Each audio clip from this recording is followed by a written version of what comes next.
இருடா வந்துட்டு இருக்குண்ணா. ஃபோன் ஆகிடா, அம்மா கால் பண்ணுறாங்கடா. அம்மா பசங்க கூட இருக்கப்போ எத்தனை டைம் சொல்லியிருக்க கால் பண்ணக்கூடாதுன்னு? வெய்மா ஃபோனை. டேய் அவன் எப்பவுமே லேட்டா தான்டா வரான். ஆமாண்டா, பெட்ரோலுக்கு கூட காசு தர மாட்டேங்கிறான்டா. வாடா மச்சான் உட்கார்றா. இல்லை மச்சான், இரு மச்சான் போயிட்டு வந்துடுறேன். எங்கடா போற? இருடா. இரு மச்சான் போயிட்டு வந்துடுறேன். ஃப்ரெண்ட்ஸ் கூட வெளில போறேன். இல்லடி, பசங்க கூட போனேன், காசு இல்லைன்னு சொல்லி அசிங்கப்படுத்திட்டாங்கடி. ரொம்ப கஷ்டமா இருக்கு.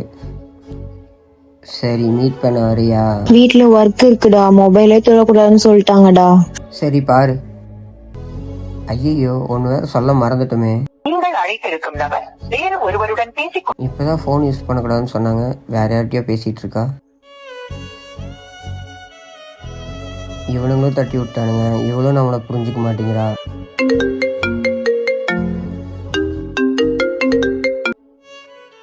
ஹலோ சொல்லுமா. எங்கப்பா இருக்கிற? சாப்பிட்டியாப்பா? இதோ வீட்டுக்கு வரமா. வந்து சாப்பிடு, டைம் ஆச்சுப்பா. இருமா வரேன்.